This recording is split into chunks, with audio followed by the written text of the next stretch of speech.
Hello, everyone. Thank you and welcome to Top 10 Talks. For this fourth Top 10 Talks on the heels of a CASE award, we have a special milestone as we continue to move up in the top 10 rankings.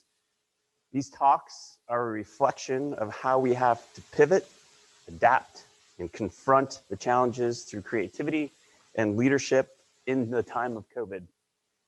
As such, this is the first virtual Top 10 Talks with our speakers live in this classroom, while you, our audience, attends remotely. We've set the stage in the same way, and through the magic of Zoom, they can see you as they give their talks. You're encouraged to turn on your video so our speakers can see your reactions as you cheer them on during the highly crafted presentations. Please mute yourself and feel free to use the chat function for your reactions, but we'll have the opportunity to unmute yourself and ask questions at the end. To start us off and frame these set of talks, we have a special keynote from Karen Sprague, Chief Operating Officer, Associate VP of Operations, on how, from an operational perspective, these challenges have been confronted and overcome.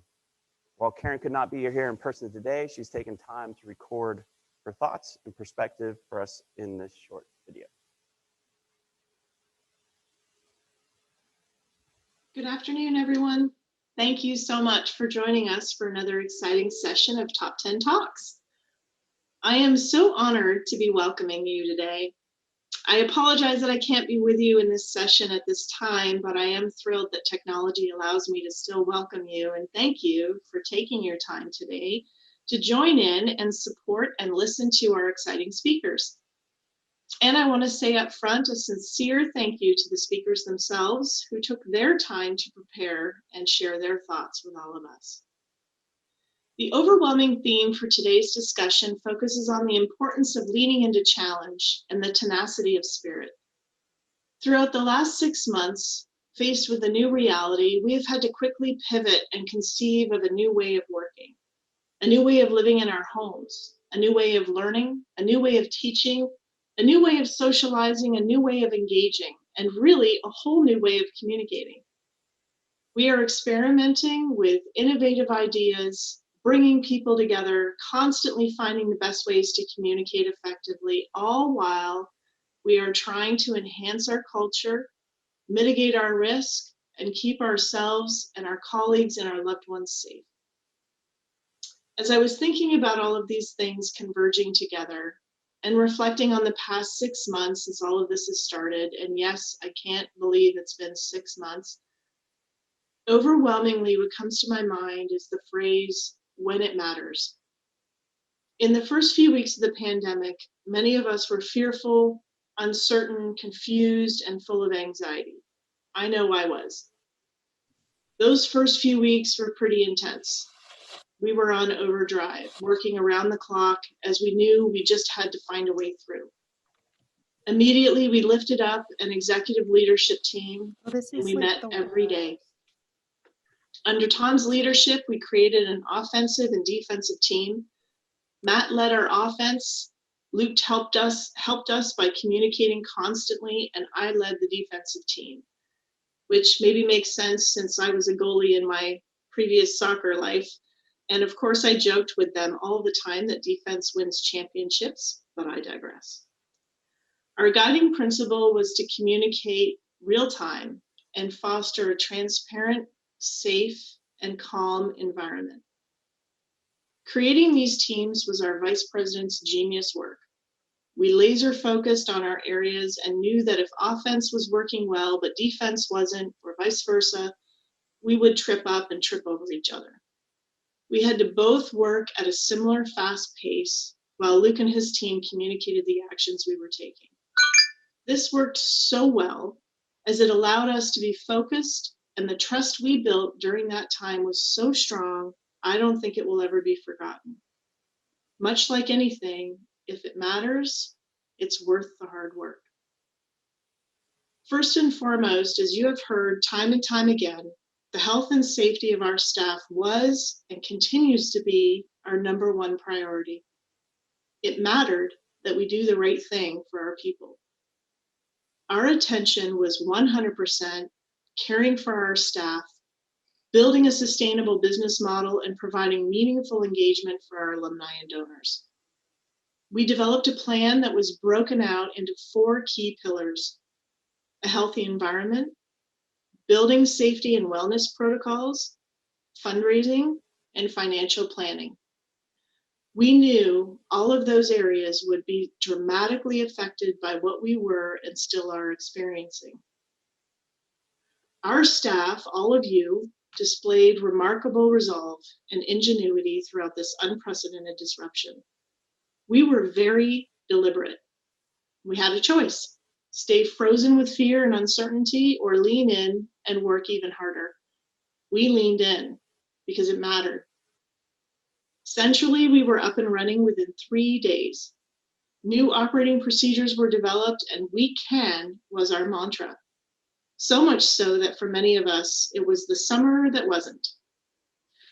Optimism reigned and continues to reign over our every strategic move, and I am grateful to be working alongside offensive and defensive teams, many of you, who act out that optimism every day.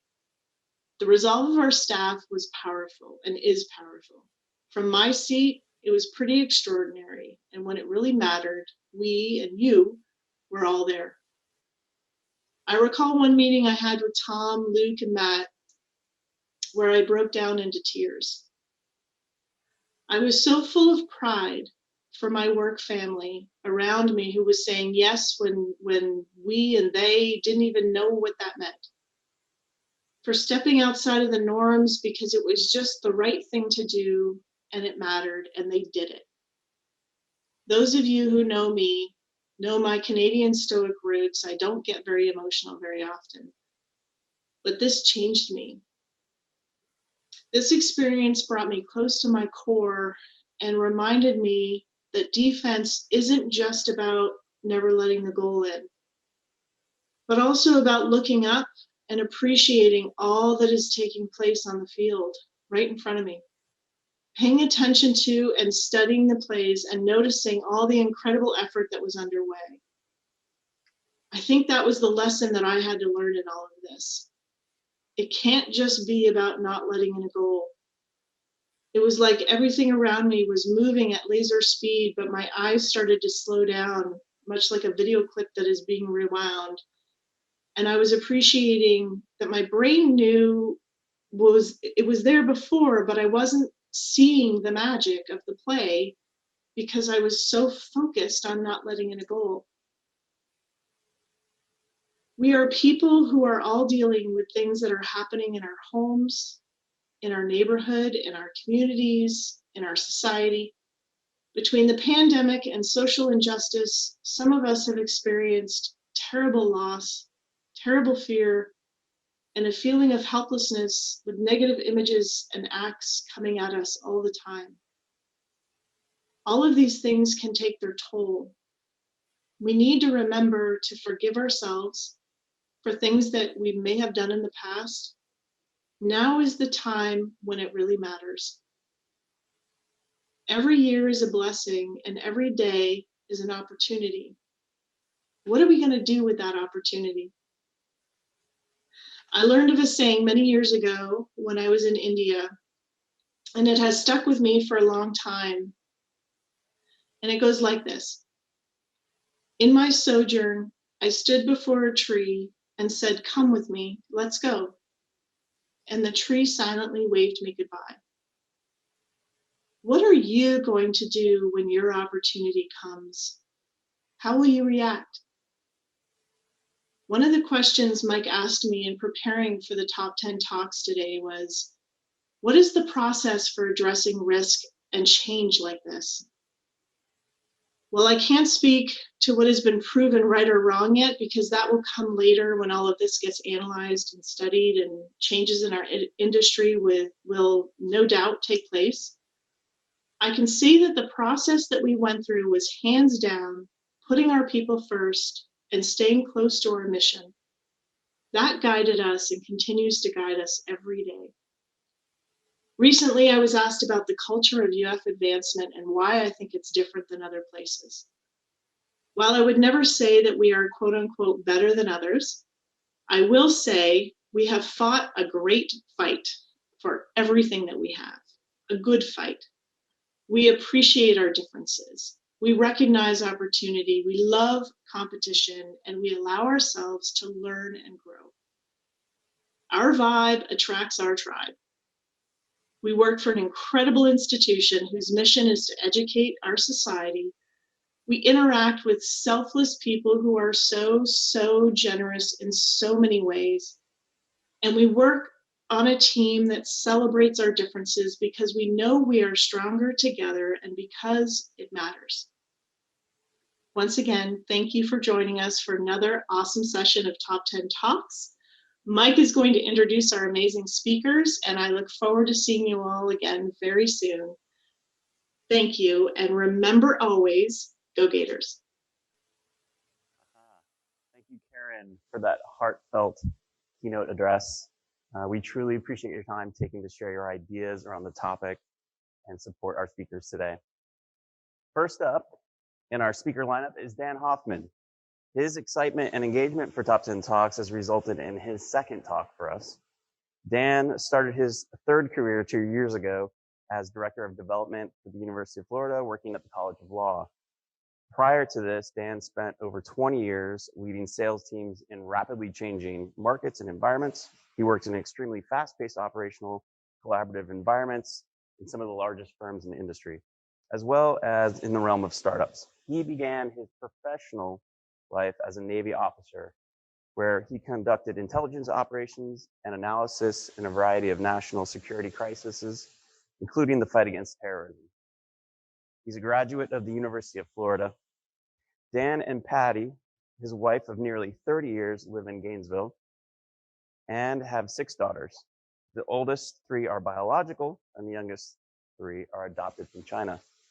They are planning to make the 4th trip to China to visit and work with some of the orphanages there once this COVID-19 thing goes away. Dan's talk is titled Leading in Innovative Times. Please welcome with hand emojis, Dan Hoffman. Good afternoon, everybody. Thank you, Mike. I really appreciate that. And I just wanted to thank Karen also. I think she really teed up for what you're going to see today in terms of our presentation. So, these last few months have been a long, strange trip we've been on together. I think you'll all acknowledge and agree with that. And what I want to do today is kind of go through some things that maybe give you some insights, tell you some stories, and also hopefully leave you with some questions and some ideas that can help us not just make it through the pandemic, but also how we can thrive moving forward. I think you're going to be really enjoy the rest of the speakers too, because you'll see that theme that just sort of carries throughout the rest of the day. So, when I was a teenager, every Christmas Eve, my best friend and I would go either to the mall or into the city when we got older and we could do that. And we'd do our last minute Christmas shopping just to get in the spirit of things, rushing around and all that kind of exciting stuff. And it was really meant a lot to me. It got me in the spirit of Christmas every year. It got us all excited about the holidays. Of course, my friend now lives hundreds of miles away from me. He's raising a family. We haven't seen each other, quite frankly, in years.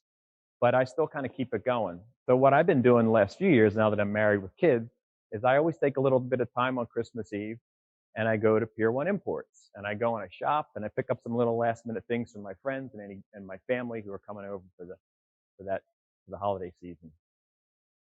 And it's funny because this year I won't be doing that because Pier 1 Imports, in case you hadn't heard, has gone pretty much belly up. They had to declare bankruptcy because the COVID pandemic affected their sales so much, they're shutting down all their retail stores.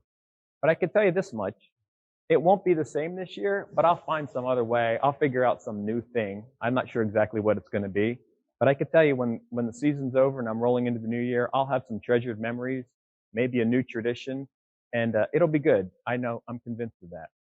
So some of these brands that you see on the screen, I think you've all recognized a lot of them. I won't go through each and every one of them, but Blockbuster Video, they were innovators, folks.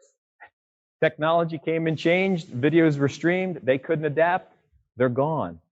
Lehman Brothers is one I wanted to point out because if you follow Wall Street at all, they were stalwart on Wall Street, one of the world's premier brokerage firms. people used to make jokes that if Lehman Brothers ever goes out of business, we're all going to be on the street selling potatoes or walnuts or something.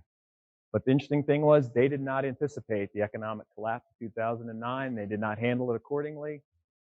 Gone. Not even here anymore. So I'm not here to scare you. I'm not here to give you all this negative stuff. But what happened was dramatic change came. They weren't ready to adjust. And when dramatic change comes, we often see it as loss. What I'd like to challenge you to think about it as a team here together is maybe it's just a shift. Maybe it presents some new opportunities if we can just look at it and approach it a little bit differently. So 2 questions I want to ask, and these came from a book called The Innovator's Dilemma, which was written by the late Harvard business professor Clayton Christensen. And the first one is, why is sustaining success so hard? Oftentimes it's exciting and fun to get to the top, but when you get there, why, especially an organizational level, why is it so hard to keep it there? And secondly, can we really predict when a new disruption or change is going to come that's going to affect us in a big way? Another question is, I'd like to throw at you, is when does change actually occur? Excuse me. So if you look at these slides, these are actually from his book. There you go.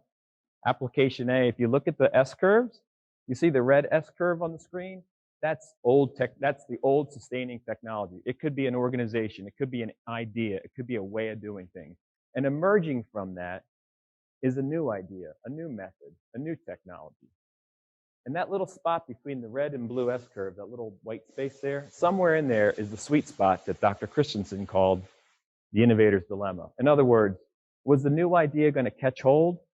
And people who had been sustaining the old ideas, are they going to notice it? And what often happens is when the new ideas do take hold and they take off, when they start to rise and the old ideas see it, it's too late. They missed the boat. Now that sounds kind of negative too as well, but I want to show you some things as we start to shift along this journey and look at some areas where we can maybe think about how we can handle this.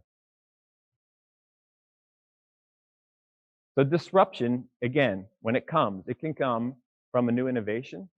It just comes into the marketplace or into our jobs, into our life, or it can come from an event like the pandemic or the social unrest. But I would argue that the turning point of the change was not the moment of impact. It happened a long time ago, or happened at a time when nobody was paying attention, or maybe not enough people were paying attention, and that's why it can seem like such a huge shock to our system. It doesn't mean that we're going to predict everything, and it also doesn't mean we're going to be ready to handle everything. But I'd like to suggest a few things that might help you understand might help us understand how to move on. So a couple other things I learned from reading Dr. Christensen's book. Really interesting. The most powerful reason they found that companies didn't succeed when faced with big change, good management, not bad management. But when an organization was doing management the way they could do it, and they did it really, really well with really qualified people, but the problem was they were living in their little tribe, living behind their walls, operating the way, and what did they do? They would double down their efforts. They weren't paying attention to what was going on outside. They weren't looking for indicators. One of the other things that's really interesting, they were asking questions of the markets where they were thriving, and they were asking questions from their customers who were their best customers. They weren't talking to people who didn't like them. They weren't talking to people who walked away from them and ignored them. And so when things changed, it was a total shock to them, and they couldn't figure out how to adjust in time. Another answer was, really not an answer, but a suggestion, was he said good management of these organizations, or even an individual leading yourself through a change, is to take on a discovery and exploration approach. So in other words, look at the circumstance and try something and see what works. And recognize you're going to have to make some shifts. You're going to have to make some changes. And that can be kind of fun. It can create a spirit of adventure. So I would argue when something like the pandemic, social unrest, now we have, at least in modern history, maybe the craziest presidential election ever that we've seen. It doesn't need to be a cause of anxiety and panic, but it could be a cause for discovery, exploration, and opportunity to learn, not just for now, but in the future as we move forward. Is it the end? I don't think so. I think it's the beginning. So this is a picture of a town in northern India along the Himalayas called Pathankot. And there's other ones that have reported the same thing. So it's interesting because during the middle of the pandemic, the it was reported that people who live in the town said there was nobody in that town ever remembered being able to see the peaks of the Himalayas, even though they were so close to it. And the reason was the air pollution. And when the lockdown occurred and cars were taken off the road and the air started clearing, people saw something that they didn't even know was right in front of them. And they could see it clearly for the first time in their lives. Now, that's not to say that COVID-19 is nothing to worry about. It's a lot of great things are coming out of it. There's no loss. No, there is loss involved in it. But the point is to be made is that sometimes in a situation like that, you start to notice things. Maybe you're compelled to notice things, or you start to do things that you feel like you have to do to just sort of get through it. And when you do, things start to happen that you never thought could happen before. So how do we do all this? Because here's the thing. COVID-19 hit, we made some big changes right away. Really big, dramatic changes. And it kind of overwhelms you. And you think, gosh, every time something changes, am I going to have to do that? Well, I would argue there's another approach to it that we're learning how to do right now. And instead of saying, let's go back to the way things were, we can say, hey, maybe we can have a new approach. Because I can't tell when the next thing's going to happen. Next big crazy thing is going to happen that none of us can predict. But I can say you can develop an approach to things that'll make you nimble and make you versatile. So I call them small, continuous adjustments. What I would like to share with you is at the College of Law, every year we do what's called the Dean Summer Tour. It's a custom, it's a tradition there. The alumni expect it, they love it, it's fun to do, it's a lot of work, it makes the summers busy, but it keeps us engaged with alumni. We do between 10 and 15 receptions around the state and select cities across the country. It's hosted by law firms. We make all these arrangements. We have to get people set up to introduce the dean. We have to travel. There's a lot that goes on to it, but it's really, really fun. It's really productive. So this year, COVID hit. Classes went online in 3-4 days. All this stuff was happening. So we looked at each other and we said at the development office, well, I guess we won't be doing summer tour this year. It'll be a quiet summer. Well, Mike Farley is my supervisor. He said, hey, I have an idea. We don't really know a lot about Zoom. We use it sometimes, but what if we did virtual meetings and we did virtual tours? I got to be honest with you. I was probably the most skeptical in the room about it. I was like, well, I don't know about that. But we pressed on. As we had meetings and questions were asked, we started discussing how we would do it. I actually found myself getting really excited. And on a personal level, I found myself rediscovering my creativity and coming up with some really neat ideas. So the end result was we did it throughout the summer. We would generally do it like a Tuesday night and a Thursday night from about 5 to 6 local time, whatever local time was. We ended up hitting 19 cities, including cities we've never been to. In some places, we went to like Texas and we just brought in alumni from the whole state on one night. Hey, we can do that too. We don't have to go to Houston and Dallas the next night. And it was really neat because we met new faces, people that we'd never known or met before. We made new connections, and we also had the beginnings of little communities that we were helping to build around UF Law alumni in these particular cities. And the thing I really liked about it was that we brought students and faculty on so people could get their questions answered all in one space. So that sounds like a small thing, and it sounds like a thing we just kind of felt like we had to do.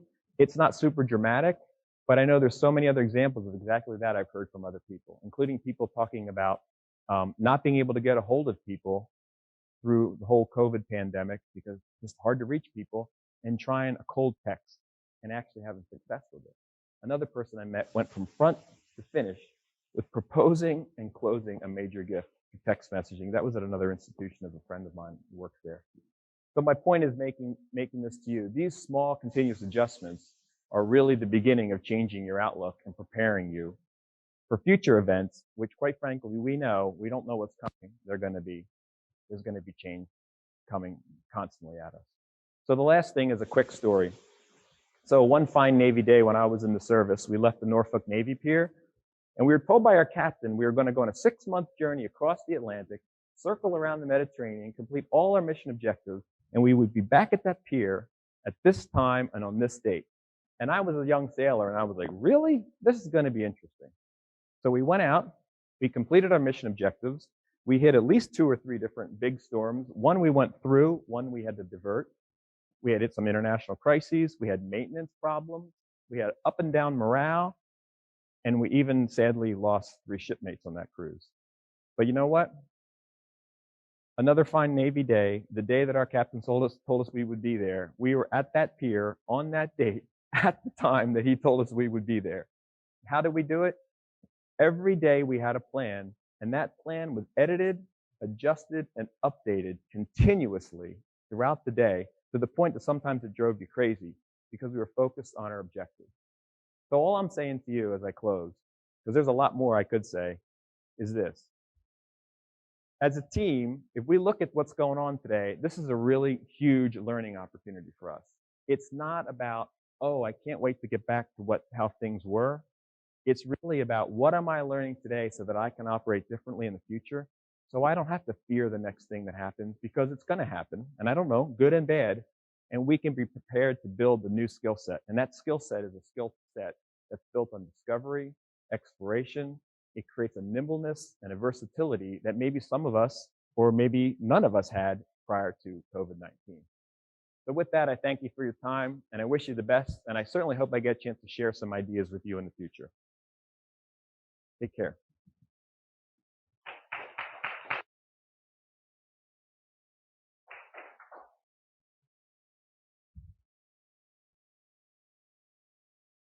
Thank you, Dan. Next up, our second talk is a 3-person team inspired from Elite Essentials session during this year's cohort.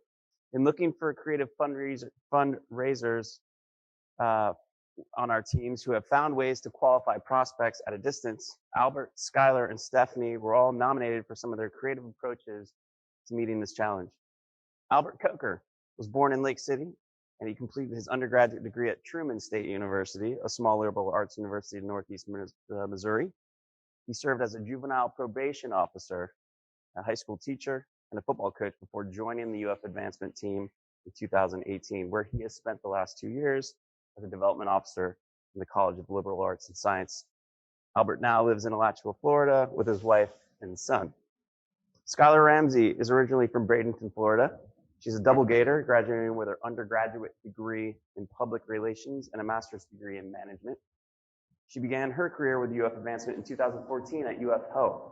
After 4 years in grateful patient fundraising and leading the UF Health Employee Giving Campaign, she transitioned to the College of Medicine as an associate director of development, focusing on alumni engagement and fundraising. Skylar recently moved to Jacksonville in March, where she resides with her cat, Carolina, and fiance, David. Stephanie Walker started with UF Advancement in 2015 and has had a variety of roles throughout the foundation. She currently raises funds for the journalism school while also pursuing master's in public interest communication through the college. Fun facts. Cooking and baking are her creative outlets. She's quickly becoming a home renovation expert after purchasing a home with her partner in July. And she's a proud parent of 2 cats, Chef and Biscuits, and her dog Almond. Albert, Skylar, and Stephanie's talk is virtual qualification. Please welcome them by clapping your hand Zoom emojis.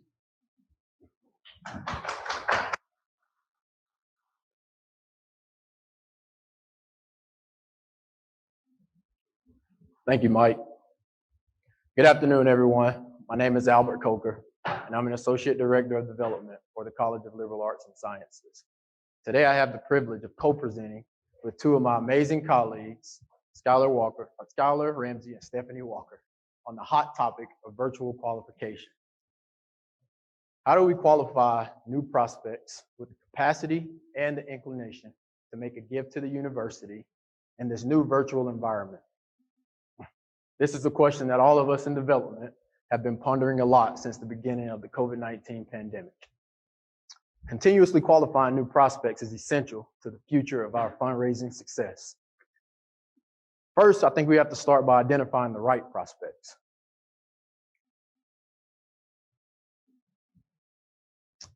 This can be challenging work sometimes. And I know for me personally, I kind of feel like this guy who feels like he's trying to find a needle in a haystack. But there's multiple ways that we can go about doing this. Some of which being reaching out to prospects that have been vetted and referred to us by our research colleagues, by reaching out to individuals that have been referred to us by other prospects and donors, by checking the giving reports and reaching out to those individuals that already contribute to the university, and by working from our individual portfolios. I think the key thing to remember here is just to make sure that we're spending the bulk of our time and our energy on the best possible prospects.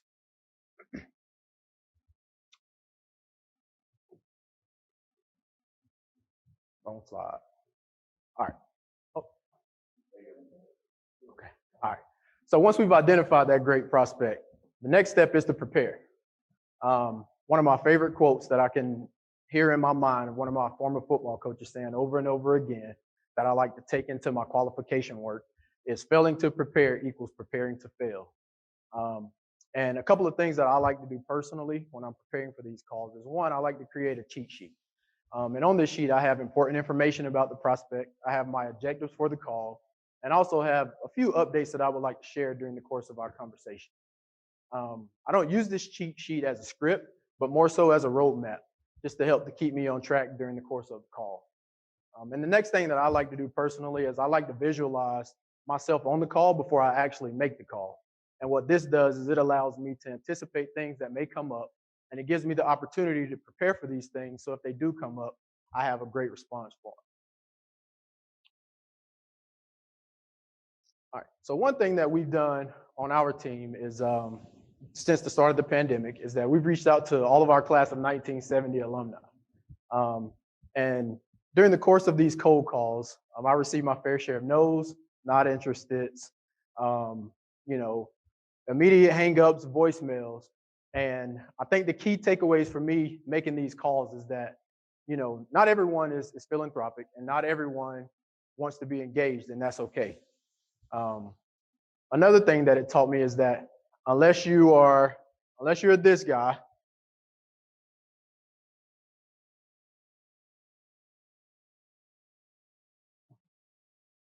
which none of us are at work, we can't take these rejections personal. So I think that, one thing that has worked for me is that, collaboration. And one thing that I like to do is I like to make sure that I collaborate with our div planning colleagues, and we make joint qualification cold calls together. Some of these cold calls have led to new relationships. They've led to alumni engagement opportunities. They've led to gift conversations, and they've led to referrals of other prospects that we should be reaching out to. So, in honor of Gator football season, I'm excited to see what their team is going to do this year, but I'm even more excited to see what we're going to do in UF advancement to help push UF into that top 5 category. Now I'll turn it over to my colleague, Skylar Ramsey, who will share her experiences working with our alumni in the College of Medicine.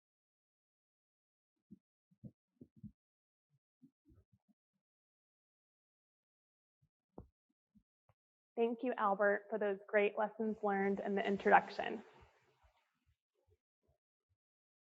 So I work in the College of Medicine doing fundraising with our alumni, and one of my regions is the Northeast, specifically New York City. So let's go back in time to the beginning of March when we hear a whisper of this virus called the coronavirus, and we truly have no idea what's in store for us. So typically, it's very hard to reach physicians anyways without a pandemic. And now many of the people in my qualification pool are fighting this virus on the front lines. So I'm hearing from some of my colleagues across campus that it's actually easier to reach people now, that people have more free time. And that was certainly not the case for those in my qualification pool. So what did I do? The approach I took was simply reaching out to my alumni via email and phone, just to simply check in and see how they were dealing with everything. So I started with those that I knew, and then learned about some of those that I didn't know. So someone that I reached out to via text was a Gator physician in New York City. I reached out to her just to check in, and she let me know about one of her classmates who actually was working as a plastic surgeon in New York City, shut down his practice, and had been volunteering in the ICU at a hospital in Queens, which was one of the hardest hit areas in the city. So this gave me the opportunity to reach out to him and thank him. And I was surprised that he actually got back to me. So during this time of craziness in New York City, I was reaching out to just let people know that their alumni, that their alma mater cared about them as a person, and just wanted to let them know that they were fully supported. So I was surprised how many people got back to me. So my main lesson I learned is truly how to be donor-centric. Yes, we have goals in terms of qualification and dollars raised, but ultimately qualification activity is the beginning of that long-term relationship with a prospect. So now I'll move on to another lesson that I feel like we're consistently learning as development officers. So at the College of Medicine, we have a robust reunion program. So this year, everyone whose graduation year ends in 0 or 5 is celebrating reunion virtually. So it's a great tool to reach out to these alumni celebrating reunion and share information with them. So I'll start with a story and I'll walk you through the process of outreach for this donor. So I started this position at the College of Medicine in February of 2018. About 3 months on the job, I emailed the donor, no response. Then I called, I spoke with someone at his office, so I was all excited, I got the visit, and then no response, lots of phone tag. I was in the area in December, so I dropped off a gift and thank you note at the office. Then 2019 rolls around, tons of outreach and various stewardship touch points, honestly too many to even put on this slide. And then he's in reunion this year. So this May, while we're working from home, I emailed the donor and I was completely shocked and delighted that he called me and left me a voicemail. So I was able to have that virtual visit via phone. And the cool thing was he actually remembered the gift I dropped off in December. And so he has a strong affinity for the university. We had a great conversation, and now I'm working on documenting an estate gift that I didn't know we had. So again, just a great example of never giving up, because honestly, I wanted to give up, and I didn't even want to email him in May. So wonderful example of one of our core competencies, which is tenacity. And with that, I'll turn it over to Stephanie Walker. Thank you, Skylar. Today, I'm going to talk to you about the communication channels I've been using in our new virtual environment. I want to first acknowledge that we are living in a time of challenges and what seems like overwhelming uncertainty sometimes. The idea of business as usual doesn't work right now. As a development officer, I have found, as I'm sure many of you have, that this is a moment to experiment with the ways we are communicating with new prospects. Just like Albert and Skylar, my approach to outreach means taking risk and doing things outside of my comfort zone. 2020 has really pushed me to think about my job and the social context that we live in, which means I'm embracing as best I can the uncomfortableness of the current times. So what does this look like? As pictured, I have done thank you videos asking people to meet me for virtual coffee. Yes, I did use my cat Chef, and he was well compensated with kitty treats. One of the prospects who received the video thanked me for reaching out so cleverly and asked me to follow up with her. I've also sent a dean's report to everyone in my portfolio and included a message asking them to send me their updated contact information. I use these responses to get visits. My CJC team and I created qualification bingo. So for 2, what I will classify as excruciating, while other people say fun, hours, we will cold call prospects that we have not been able to qualify. We use bingo as a fun way to encourage each other in this work. We've all had our own successes. We've gotten visits, had discussions about estate plans, and discovered bequests. As a person who doesn't like cold calls, it's nice to do it in a supportive environment as a team, because people will hang up on us. We definitely will get rejected, but we will also find people that want to have great conversations with us. I got lucky, and one of the prospects I've been trying to qualify since I started at CJC answered. During our conversation, she told me that she had been giving to her children's universities, but they've since graduated and are doing well. So she's thinking about changing her giving to the university and asked me to follow up in a few months. So these are some of the examples of the way that I have changed my communication style. The biggest lesson I have learned is to try things even if they seem uncomfortable. This is a weird time. I'm meeting with people I've never met with over Zoom and on the phone, and I'm trying to build rapport. And in a sensitive way, I'm trying to ask them if they're willing to give to the university at a time when the world seems really uncertain. Whereas I used to get 5 to 8 visits a week, I now get 3 to 5, and that's a really good week for me.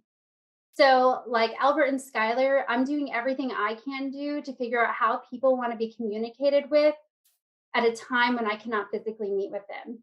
That takes risk and failing, but it also means that eventually something positive will happen, like that cat getting through the door. In closing, fundraising during a pandemic and a time of social change is challenging.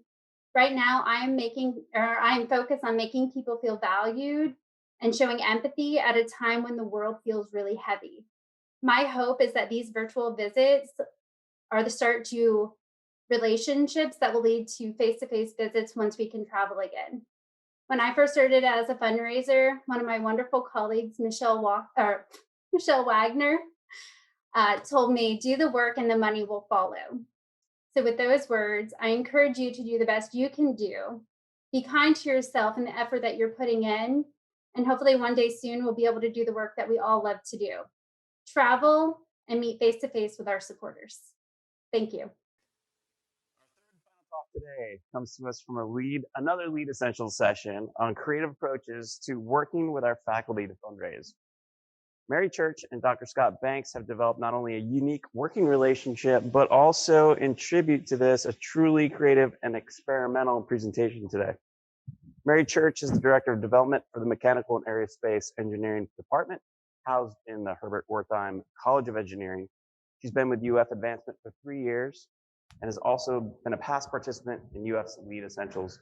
She is no stranger to the Gator Nation, as she is also an alum and got her degree from the College of Liberal Arts and Sciences in 2005. She enjoys running, hanging out with her family. She's secretly a food critic in her own mind and enjoys good conversations around food and friends and family. Scott Banks, PhD, is a professor in the University of Florida Departments of Mechanical and Aerospace Engineering, Biomedical Engineering Affiliate, and Orthopedics and Rehabilitation by courtesy. He's been an active in orthopedics and joint mechanics research his entire career. He holds numerous medical device patents, resulting in $1.75 million in royalties to the University of Florida. Scott loves sharing his excitement for engineering in the classroom and has been named MAE College of Engineering Teacher of the Year, as well as a student-selected E4 lecturer.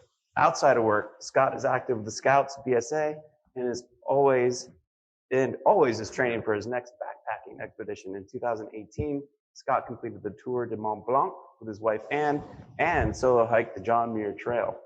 Both of Scott and Anne's children are graduates of the University of Florida. Dr. Banks is also our first non-UFA employee to contribute to Top 10 Talks, testament to our growing acceptance and appeal.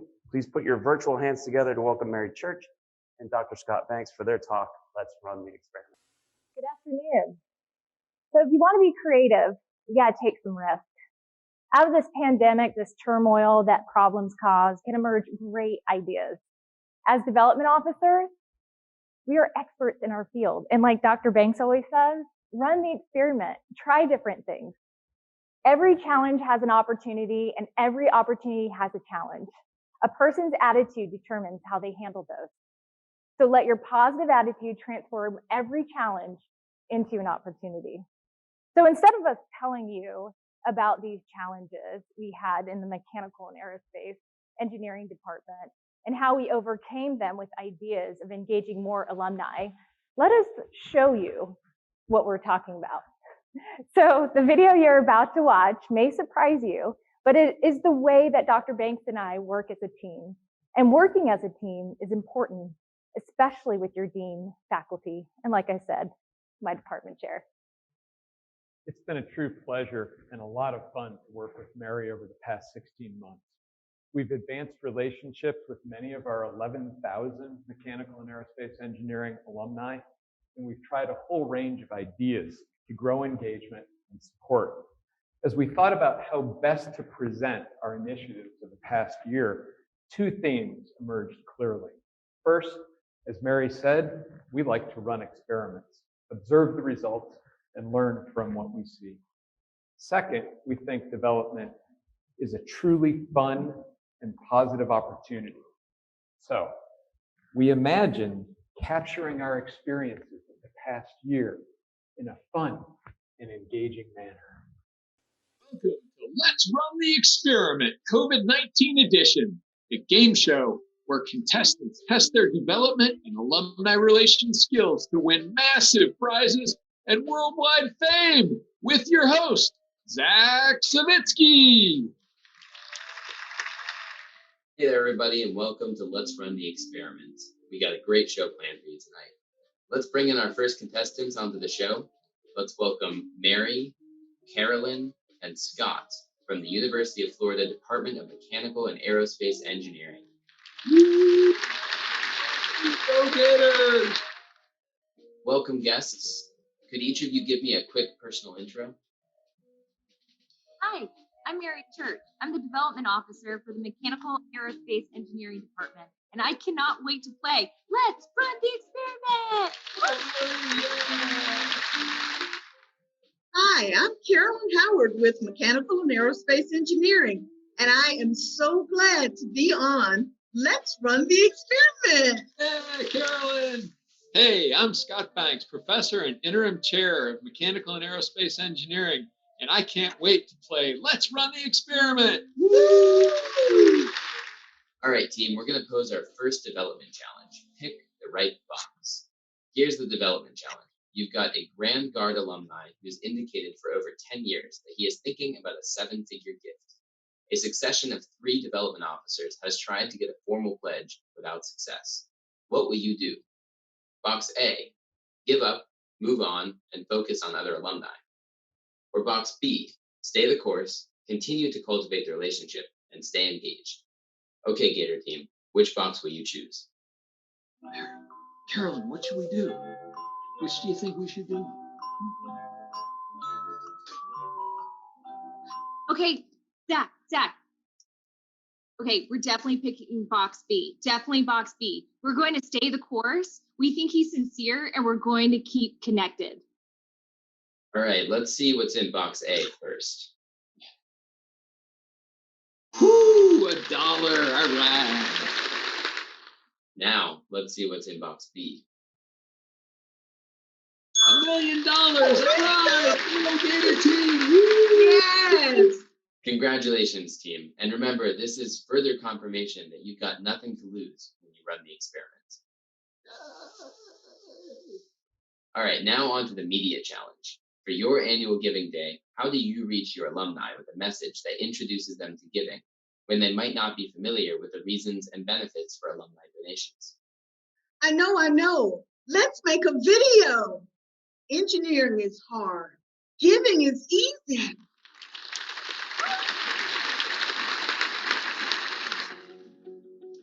Engineering's hard.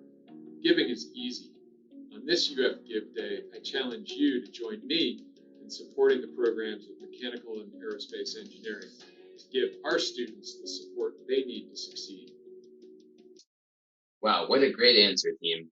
You have won the prize there. Woo! Great experiment. Now on to the first quarter challenge. Annual giving is traditionally very slow at the beginning of the calendar year. What can you do to increase attention and giving during this slow period? A, leave folks alone as they digest their holiday dinners and tire of their New Year's resolutions. Or B, start the 100-day 100K challenge.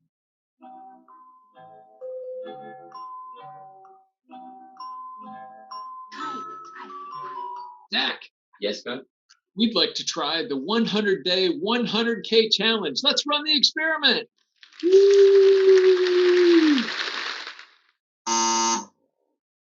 Interesting idea, Scott. But you should always check with the university development calendar before you suggest ideas that conflict with ongoing development initiatives. Next, let's play the pandemic challenge. How do you keep your alumni, companies, students, and faculty connected when they cannot meet on campus during a global pandemic?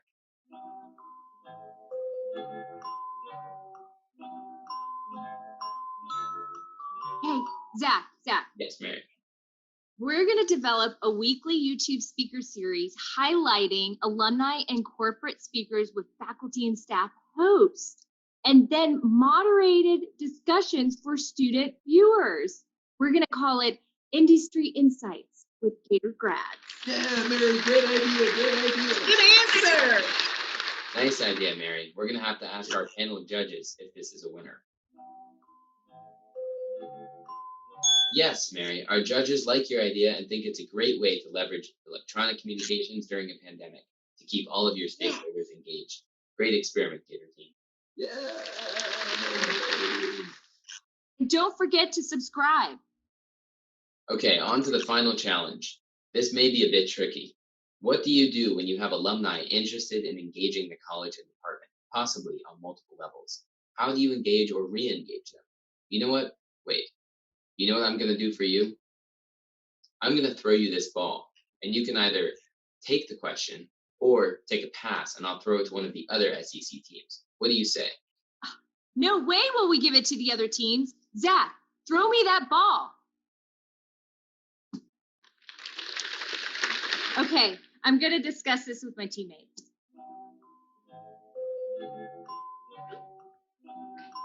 Okay, Zach, here's what we're going to do. We're going to engage more alumni by creating an alumni profile page on our website where faculty and students can reach out for mentorship and networking. Each alum has the ability to upload their photo, a short bio, along with their email address. That's great, Dr. Banks. Not only that, but for those alumni that haven't been on campus in a while, as part of the cultivation process, let's send them the really nice box video brochure, which will show them all of our students, faculty, and our labs with a special message that's called Dear Future. We really miss visiting our alumni during this pandemic. So let's show them our campus virtually and show how much we really appreciate them.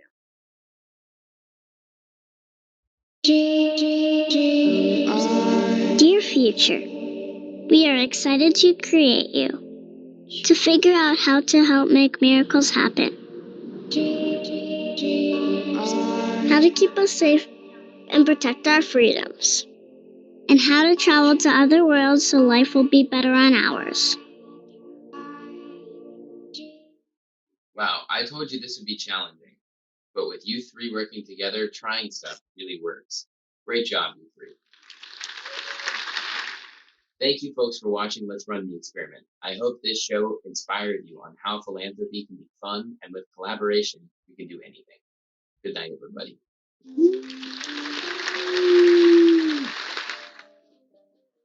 So in our video, we highlighted a few of the things that we tried and learned over the past year.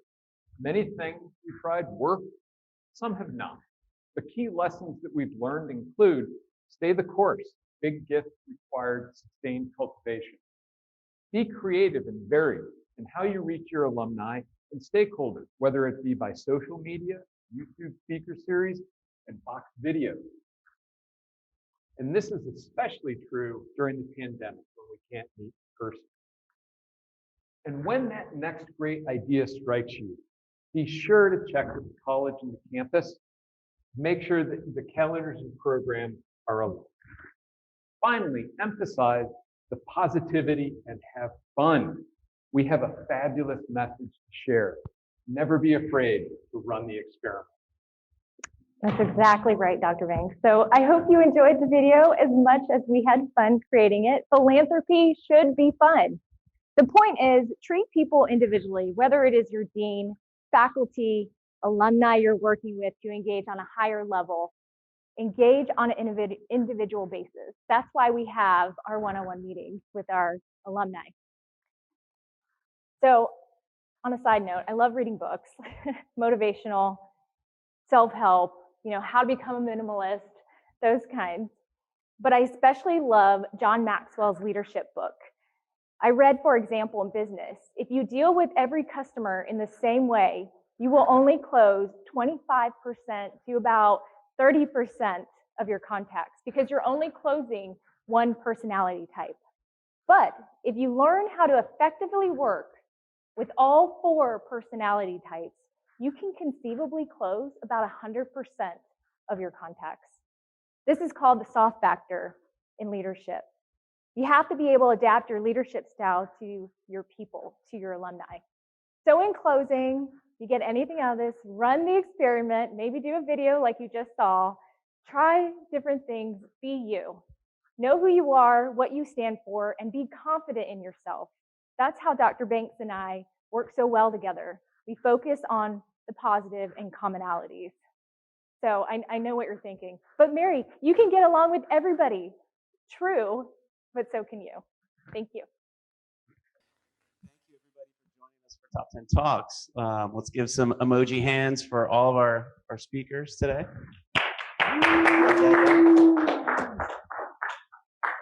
And we would like to open it up to questions if anybody has any. So if you want to post them in the chat, or you can unmute yourself at this point and ask a few questions of all of our speakers. We'll have them up here right now.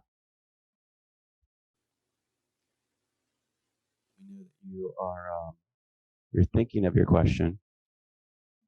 Thank you all for watching. Really appreciate it. Lots of great jobs. So the question, how many people receive the boxed videos? So that's a great question, Callie. Can I take this off? It's probably hard to hear me with my mask on. So those boxed videos went to our major prospects that we're trying to move to the next level.